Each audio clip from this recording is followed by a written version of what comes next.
Hello, FSPA. Welcome to Pardon the Interruption. I'm Zach Cohen alongside Reed Kovitz, and today we'll be talking about a possible expansion for the college football playoffs and if players that have taken performance-enhancing drugs, if they should be allowed in the Baseball Hall of Fame. But first, Reed, the NFL Pro Bowl was last weekend, and is it time for it to go? Yes. Obviously, the Pro Bowl's ratings have only been declining since day one. These players don't want to even be playing in it anymore. I mean, last year, there had to be 8 replacements at the quarterback position, and then it was given to Jameis Winston for a reserve, and he wasn't even Pro Bowl worthy. I mean, at least in my opinion. So if it's not as honorable as it used to be, why can't we just name players All-Pro and call it a day? Well, first, if you're going to bring up ratings, let the record be shown. Well, the ratings have been declining.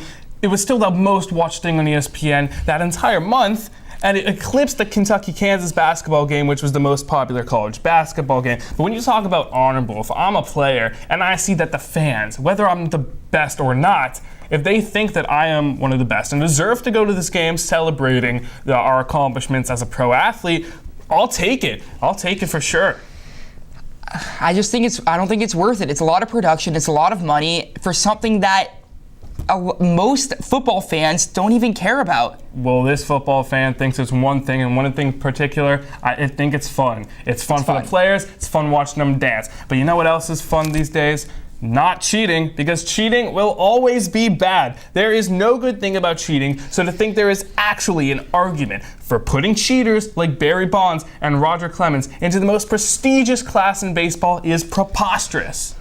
Zach, you just have to look at the facts. Listen, for the 13 seasons that both those two players that you mentioned, Barry Bonds and Roger Clemens, were linked to baseball without any performance-enhancing drug usage, they both won 3 very distinct honors, 3 Cy Youngs and 3 MVPs, respectively, for both those players. And they put up Hall of Fame numbers in only those seasons. So obviously, they were legendary players with or without PEDs. Yes, did those PEDs give them the extra boost and make them legendary players? Of course, but are they Hall of Fame worthy without them? Yes.